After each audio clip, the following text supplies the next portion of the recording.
What's up, guys? You guys liked the last video so much with the whiteboard that I figured I'd do another one, this time on the overall process when it comes to flipping phones. So in this video, I'm going to be going over the whole thing using this whiteboard right behind me. I'm blocking some of it so you can't see it right now, but I think you guys are really going to love this video. I think it's going to help you out and help you understand the business model as a whole. And if you guys would, please like and subscribe below. If you're on Facebook, give me some likes, give me some love. I really appreciate it. So let me get into this whole thing, guys. So this is pretty much the whole process when it comes to flipping phones. You can see it goes just right around here. So I don't personally do a whole lot of like reaching out on Marketplace or anything like that. Some people do, some people don't. You can make money that way. However, this right here is the easiest way that I have found to make money in this business consistently, pretty much every day. So let's get into it and let's break it down, okay? So number one, guys, is you need ads. So this is an ad, an example of one, and it says basically, I buy stuff. So you want an ad that pretty much says, I buy phones, I buy electronics, I buy this, I buy that. Now the cool thing about this is this isn't only limited to phone flipping either. So you can do this with I buy tools, I buy this, I buy vacuum cleaners. It doesn't matter, right? You can do this with pretty much anything and probably get messages with it, okay? So the first part of this whole thing is we need ads. And those ads need to say I buy phones or I buy smartphones and electronics. That's the first way to start, okay? Now, once you post some ads, and I recommend, starting off with like groups, Craigslist, and then other local, sites. Now, I also recommend paid Facebook ads. Those are a little bit more in depth and a little bit more confusing to get set up. If you need help with that, I highly recommend my 7-a-month program. It'll walk you through the whole thing, give you the ads, and literally get you up and running that day. But we need to start off with ads, right? Groups, Craigslist, and other local sites. So every community pretty much has local sites. Okay. Now, once we post these ads, guys, we are then going to start generating messages. And these messages are going to be people that are hitting us up and be like, I want to sell my XS Max or my iPhone 11, right? Okay, it's going to be messages just like that of people looking to sell their stuff. And then, that part's pretty simple, right? They're going to hit you up. That is what constitute a lead. They are considered a lead at this point, okay? Now, we move over into this area. So when somebody hits us up with, let's just say an iPhone 11 or an 11 Pro Max or something, or actually, let's just take an XS Max, for example. This is probably a better example for the appraisal that I do here. And I think you guys can see, yeah, you guys can see this just fine. Perfect. So let's just say somebody hits us up with a cracked iPhone XS Max, right? So before we can make an offer or before we can negotiate, before we can do any of that, what we have to do is we have to make an appraisal. And that appraisal is going to determine what we can buy the phone for. So when we're looking to make an appraisal, what we need to do is we need to go to eBay or to a direct buyer sheet, which I'll be getting to down here a little bit more.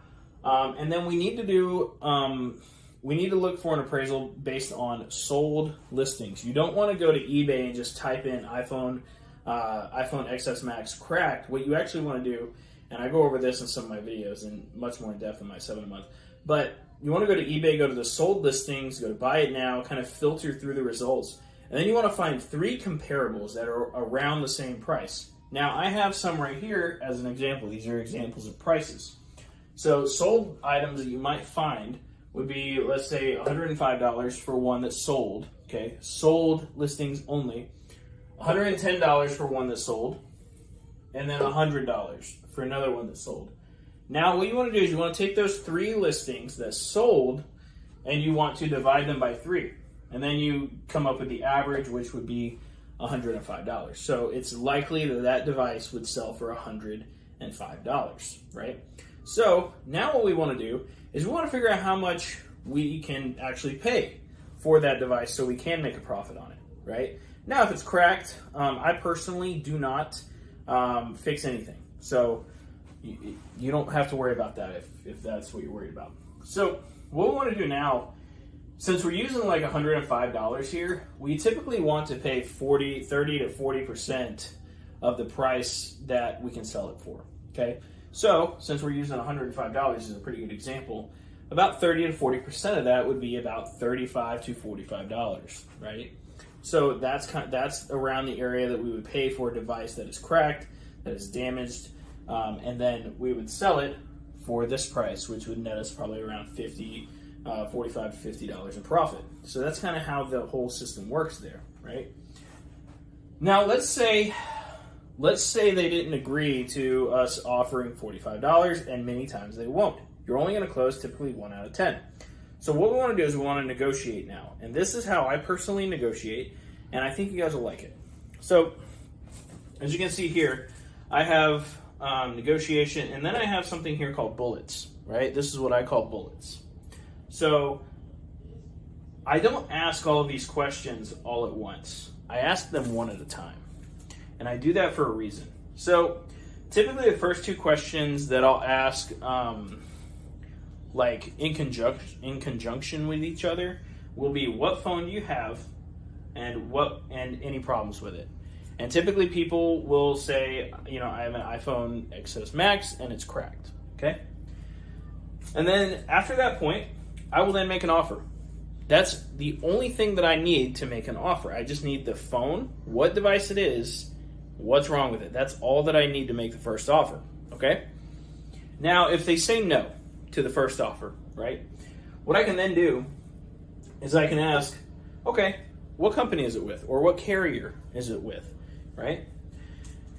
And, if they say back like AT&T or Unlocked or something like that, we can then kind of adjust our prices, especially if it's unlocked.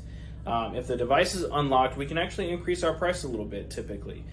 Usually on this device, probably be about $20, $30, right? So if it's unlocked, great. Now, if it's carrier locked, we can ask if it's financed. And if we ask if it's financed and they say yes, then we can buy it for parts. And it also kind of on the other side of the negotiation with the other person, they're kind of like, crap, it is financed, so it's not worth as much because it's still under contract, blah, blah, blah, right? But we can still sell those as parts. And if they say no to that, typically what you can do, if it's like an older phone like the iPhone XS Max, what you can do is be like, hey, can you pull up the battery health for me? So a lot of the times on the older ones, like the XS Maxes, the battery health has deteriorated a little bit, which does make it worth a little bit less. I just bought, here, I have an XS Max right here. I bought this phone yesterday. It does have the battery percentage on it went down. It was at 87%. So I showed the dude and I was like, hey man, this thing's at 87% battery health. You mind if we knock off like $10 more just because, the battery health is low? And he was totally cool with that. So I was able to get it a little bit cheaper, but also rightfully so because, it wasn't at 100%. The next part, after somebody agrees to the price that you give them, what you want to do is you want to meet up, okay? And then upon meetup, there's a couple of things that you want to check. You want to check things like the screen, the volume and home button, Face ID. Face ID.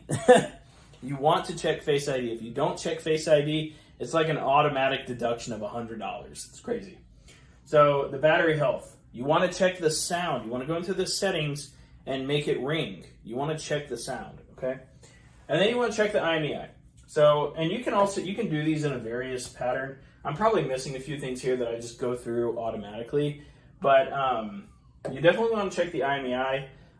Make sure you get the SICW report or whatever IMEI checker you are using, and just so it's not reported lost or stolen or something like that, right?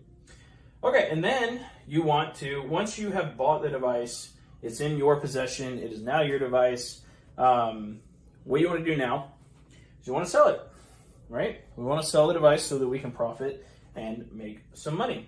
So there's a couple of different places you can sell these phones. You can sell them on eBay, which is, it's a good place to sell stuff. You can sell them to a direct buyer, you can sell them on Swappa, and you can sell them on Mercari. So on eBay, I sell most of my devices on eBay, most of my cracked devices on eBay, or I'll send them to the NYC phone buyer. It really depends on which one I can get more profit from. Newer devices, like the iPhone 13 Pro Max at the time of making this video, I send to a direct buyer because I don't really want to deal with scams. I don't want to deal with issues on eBay that typically arise with newer devices. On Swappa, I will sell all of the typically unlocked or clean ESN, which means, not financed, good to go, all of that. I will sell on Swappa. On Mercari, I usually sell a lot of gaming stuff because it usually sells better there. But Mercari, if you don't have eBay, Mercari is a good second that you can use just to make things a little bit easier and as a backup account. I always also recommend having a backup eBay account just in case. But Mercari is also a very good option to have as a backup as well. So this is the whole process, guys. So it goes around like this, right? And then it just starts back over again, right? Like you got to find more devices and then kind of go through the whole process again. And that's pretty much how the whole process works. So I hope this video was helpful for you guys. If you guys are looking to, take this thing to the next level, I do have a 7-a-month course that you can check out below. If you are currently a reseller, maybe you're an expert, maybe you've been doing this for a while, I do offer one-on-one coaching inside of my mentorship program. You can check that out below. You can apply for that. If you want direct help from me, I will not lie, it's a lot more than 7 a month, but it comes with a $3,000 a month guarantee by the end of it. So anyway, guys, I hope this was a really, really good video for you guys to check out, and I hope you enjoyed it. Make sure to like and subscribe, and I'll see you guys later.